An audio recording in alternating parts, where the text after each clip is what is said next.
Selamat sore. Assalamualaikum warahmatullahi wabarakatuh. Salam untuk kita semua. Nama saya David Melwadu, Wakil Bupati Kabupaten Sumber Timur yang ada di Provinsi Nusa Tenggara Timur. Sebelah saya kakak saya, Kepala Bapeda Kabupaten Sumber Timur, dan di sebelah kirinya adalah anggota DPR Kabupaten Sumber Timur, Bapak Melkianus Nara. Sumber Timur adalah suatu luasan yang sangat luas dibanding kabupaten lain. Ya, Sumber Timur dalam data memiliki luas 700.000 hektar lebih, ya, dan hampir 70% lahan savana, dan itu dikategorikan lahan tidur. Ya, lahan tidur kami ini memang saat sekarang kami sedang merencanakan untuk memproduktifkan menjadi lahan yang berhasil guna, yang punya komoditi unggulan, baik itu jagung, sorghum, dan tanaman umur pendek lainnya, untuk bisa menjadi hasil komoditi yang berhasil guna untuk masyarakat Sumber Timur. Ya, ada kendala memang dalam pengelolaan lahan tidur ini. Dengan luas yang begitu luas, kami kesulitan dari sisi peralatan, yaitu alsintan, mungkin juga sumber airnya, karena Sumber Timur bukan kekurangan air, tapi air permukaannya cukup. Kami memiliki 48 sungai dan 14 yang dikategori 14 sungai yang tidak pernah kering. Hanya di daerah-daerah tertentu, ya seperti di pesisir utara Sumba, ya air itu ada pada kondisi air tanah, bawah tanah. Jadi untuk menaikkan air ke atas itu kami butuh ya teknologi atau seperti embung atau sumur bor, supaya cukup air untuk pengolahan lahan kering itu. Jadi yang dialami kami saat ini adalah kekurangan sumber air permukaan untuk lahan-lahan tidur itu, dan juga alat-alat pertanian untuk bagaimana mengelola lahan itu, dan juga nanti pembibitannya apa yang cocok. Karena setiap karakteristik lahan tidak semua juga, ya jagung ada cocok di mana, sorghum ada di mana, padi ladangnya di mana. Nah, ini yang harus dilakukan pemerintah saya ini. Karena kebetulan ya kami juga baru 3 bulan, masih dalam proses perencanaan. Kami melakukan ya kalau dibilang langkah konkretnya seperti apa kami belum bisa gambarkan. Karena dalam proses perencanaan pembangunan ke depan kami sedang merancangnya. Ya, tapi pada dasarnya kami menginginkan lahan tidur Sumber Timur itu bisa berhasil guna, berproduktif untuk bagaimana menuju Sumber Timur sejahtera. Ya, kalau dari segi peternakan nanti akan saya lebih detail dari kakak kepala Bapeda untuk bisa menjelaskan. Ya, kalau peternakan kami sebenarnya adalah gudang ternak, khususnya di NTT, dan kami juga menjadi penyumbang suplai daging untuk Jawa dan sekitarnya. Ya, hanya pada kondisi saat ini ya kami mengalami penurunan produksi ternak karena banyak lahan-lahan kami yang juga dulu menjadi padang penggambalaan, sekarang sudah mengalih fungsi atau ya bukan lagi padang, sudah diokupasi oleh beberapa investasi yang memang sebenarnya kami butuh investasi, tapi kadangkala yang menjadi tujuan kami menjadi padang penggembalaan itu ya ada yang masih menjadi hutan produksi, hutan lindung. Jadi ke depan kami juga rencana merevisi rencana tata ruang Kabupaten Sumber Timur untuk memberikan space untuk bisa bagaimana padang peternakan itu kembali dihadirkan di Kabupaten Sumber Timur dalam rangka untuk meningkatkan produktivitas tentang peternakan itu sendiri. Ya, kalau Sumber Timur banyak hal. Kalau bicara Sumber Timur ada bicara tentang surga yang sebenarnya. Nah, kenapa saya mengatakan begitu? Yang kita bayangkan semuanya ada di Sumber Timur. Di semua bidang yang ada di Sumber Timur ya bisa dikembangkan. Baik itu di sisi pertanian, peternakan, perikanan, kelautan, dengan pariwisata itu sendiri. 4 bidang utama ini ya betul-betul harus sinergis dia sekarang direncanakan secara baik untuk bisa dikembangkan di Sumber Timur. Jadi menuju Sumber Timur sejahtera itu banyak hal memang. Tapi kalau membuat Sumber Timur itu lebih maju, kami tidak mampu sendiri. Oleh karena itu kami mengharap tangan-tangan saudara-saudara kami yang ada di luar, baik yang ada di 34 provinsi ini, 514 kabupaten, pemerintah pusat, kami mengharapkan bantuannya untuk bagaimana menggenjot pembangunan Sumba Timur dari segala bidang, untuk bisa kita menuju Sumba Timur juga ada dalam wilayah NKRI yang berhak sebagai warga negara, sebagai wilayah, bahwa kami adalah Indonesia. Ya, jadi kami sangat berharap ya ada dari teman-teman yang mungkin dengan akses, kami butuh akses, kami butuh ekspor, kami butuh aksi. Jadi 3 aspek ini yang sedang kami butuhkan keterlibatan semua pihak untuk bagaimana membangun Sumba Timur secara keseluruhan. Ya, kalau pembangunan Sumba Timur saat ini yang dalam tanda kutip tadi kami baru memerintah atau memimpin Sumba Timur dalam 3 bulan akhir ini, kami hanya bisa menghimbaukan silakan siapa yang datang berinvestasi di Sumba Timur, tapi dalam tanda kutip investasi itu tidak merugikan rakyat kami, tidak merugikan daerah kami, kita sama-sama untung, kami juga harus untung. Ya, kalau hanya sekedar menginvestasi mengeruk kekayaan alam kami, mengeruk kondisi alam kami, mempekerjakan masyarakat kami dengan gaji yang tidak pada dengan tidak ada rasa kemanusiaan, kami juga tidak inginkan itu. Ya, oleh karena itu silakan bagi teman-teman yang ingin berinvestasi di Dataran Sumba Timur, datang kita bicarakan supaya apa yang Bapak Ibu ingin lakukan di Sumba Timur, supaya kami juga tahu apa dampaknya untuk masyarakat Sumba Timur, dampaknya untuk Sumba Timur secara keseluruhan. Karena betul, kalau berbisnis pasti ada untungnya. Siapa yang diuntungkan? Jangan sampai ada pihak lain yang diuntungkan, ada pihak lain yang merasa buntung. Nah, ini kami tidak inginkan. Kalau berinvestasi, kami untung, Bapak Ibu untung.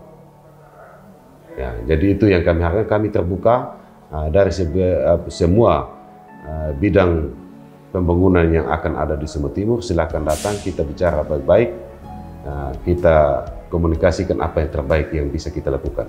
Dan ya ada beberapa hal memang yang tidak mungkin sesuai dengan kultur budaya kami. Ya, kita harus bicara itu. Karena memang kalau tidak sesuai dengan kultur budaya yang ada di Sumba, ya saya rasa itu juga tidak akan berjalan baik. Nah, itu yang harus dibangun sinergisitas, supaya apa yang Bapak inginkan, yang kami inginkan bisa ketemu dalam satu titik yang mencapai puncak piramida yang sama-sama kita di atas. Nah, itu yang kami inginkan. Baik, terima kasih. Ya, yang pertama, saya kira kami di Sumba itu tipikal demografi kami itu adalah dia sebenarnya Indonesia mini itu tercermin di Sumba Timur. Kenapa? Bahkan kesantunan, kalau ada 10 kesantunan di Republik ini, kesantunan yang ke-11 itu ada di Sumba Timur. Kesantunan itu antara lain menghormati yang lebih tua, minta izin kalau ingin lewat. Tapi kesantunan yang ke-11 yang mungkin tidak dimiliki oleh daerah lain adalah ketika Anda datang di Sumba Timur, di Sumba pada umumnya, dan Anda bertanya, itu motor milik siapa? Dia akan menjawab, itu milik kita. Dia tidak menganggap lawan bicaranya sebagai orang lain. Dia menganggap lawan bicaranya adalah bagian dari dirinya sendiri. Kalau demikian halnya sebenarnya, dia sangat familiar, dia sangat bersahabat dengan semua. Bahkan dalam budaya kami, tamu adalah raja. Karena itu orang tua kami mengajarkan, bahkan sampai dengan hari ini orang tua kami selalu menyimpan padi terbaik, bahkan ayam terbaik, untuk pada akhirnya ketika tamu itu datang, dia menyuguhkan makanan terbaik untuk tamu. Walaupun belum tentu dia sendiri akan makan daging ayam. Itulah yang ada sebenarnya dia. Nah, bagaimana dengan perencanaan ke depan tentang Sumba secara keseluruhan? Sumba ini sebenarnya kan itu tadi yang dikemukakan Pak Wakil, bahwa dia adalah sepotong surga yang ada di... Kenapa saya harus katakan demikian? Saya kira Indonesia ini dibentuk dari 246 landscape. Ya, verclair landscape itu kerajaan-kerajaan. 16 kerajaan yang ada di Pulau Sumba itu menandatangani dengan Pak Presiden pada waktu itu, Presiden Soekarno, untuk mengatakan tunduk dan taat kepada Negara Kesatuan Republik Indonesia. Das berarti dia punya saham dari 246 itu 16 saham itu ditandatangani sehingga dia merupakan bagian yang tak terpisahkan dari Republik ini. Dan karena itu tidak kaget kita ketika Pak Presiden tahun 52 menjelang Genevo itu Pak Presiden Soekarno sudah pergi, dan tahun 60-an juga Pak Presiden Soekarno juga pergi, dan bahkan pahlawan revolusi itu diabadikan pada sebuah jembatan yang disebut Jembatan Ahmad Yani yang kemarin oleh badai dia diambil setelah berumur 51 tahun. Apa yang kita bisa pelajari dari situ? Dari 56 tahun. Apa yang kita bisa pelajari dari situ? Bahwa sebenarnya Sumba Timur sesungguhnya adalah bagian tak terpisahkan dari Republik ini. Hanya hari ini angka kemiskinan begitu tinggi, ya, padang pengembalaan yang tadinya menjanjikan oleh karena perilaku alam ini, dia sudah bergeser, dia menjadi tidak terlalu produktif. Orientasi komersialisme, hedonisme pada sebagian orang pada akhirnya telah menggerus sejumlah sumber daya yang ada. Pada akhirnya kemiskinan itu sendiri. Dan karena itu, karena kemiskinan yang tinggi ini, maka perlu ada sebuah intervensi dari berbagai pihak. Mengharapkan pemerintah sendiri, saya kira dengan mengharapkan sejumlah dana DAU yang begitu terbatas, kami boleh luas, tapi jumlah penduduk kami hanya 248.000. Ketika parameter itu dipakai untuk dana alokasi umum, maka jumlahnya akan menjadi terbatas. Karena itu, perencanaan yang komprehensif seperti yang dikatakan tadi pada berbagai bidang itu sangat diperlukan. Dan hari ini kita mau kembali kepada Sumba yang sesungguhnya. Kami punya moto bahwa Matawi Amau Padang Jarham. Apa itu Matawi Amau Padang Jarham? Mata air emas yang menghasilkan kuda-kuda terbaik. Kenapa harus kuda? Karena bagi orang Sumba, kuda adalah belahan jiwanya. Kenapa dia menjadi belahan jiwanya? Ketika dia pergi mencari makan, pergi ke kebun, pergi berburu, dia menunggang seekor kuda. Ketika dia akan kawin, dia harus membawa kuda itu kepada ayah mertuanya untuk mendapatkan gadis pujaan hatinya. Sehingga kuda itu menjadi simbol. Dan pada akhirnya simbol itu dituangkan pada selembar kain. Sehingga ketika kita berbicara tentang selembar kain Sumba, kadang begitu banyak yang bisa diceritakan dari selembar kain Sumba. Karena apa? Di selembar kain Sumba itu kita bisa menceritakan betapa perjuangan yang disimbolkan dengan kuda, dan pada akhirnya ketika dia berjalan tumbuh dia, dan ketika dia meninggal disimbolkan dengan seekor udang, seolah-olah pada gambar kain ini dia mengakui bahwa manusia itu, udang akan ganti kulit, manusia juga demikian. Untuk meneruskan kehidupannya, dia akan pergi kepada penciptanya. Dan pada akhirnya di lipatan tengahnya biasanya di lambang surga. Dan lambang surga inilah yang disebut dalam budaya kami itu disebut Patula Ratu. Artinya apa? Dia mengakui ketika dia hidup dia harus berjuang. Dan pada akhirnya dia mati. Dan ketika dia mati dia akan kembali kepada penciptanya. Inilah sesungguhnya yang ada ya, dalam kebudayaan kami di Sumba. Sehingga hari ini kalau ditanya apa yang mau direncanakan, kami mau kembali kepada Sumba yang sesungguhnya. Sumba yang sesungguhnya itu apa? Sumba yang kembali pada jati diri, Sumba yang peternak, Sumba yang menghargai budayanya, Sumba yang memahami orang lain, bukan orang lain tetapi bagian dari dirinya sendiri. Itu saya kira. Baik, saya perlu penjelasan sedikit dulu.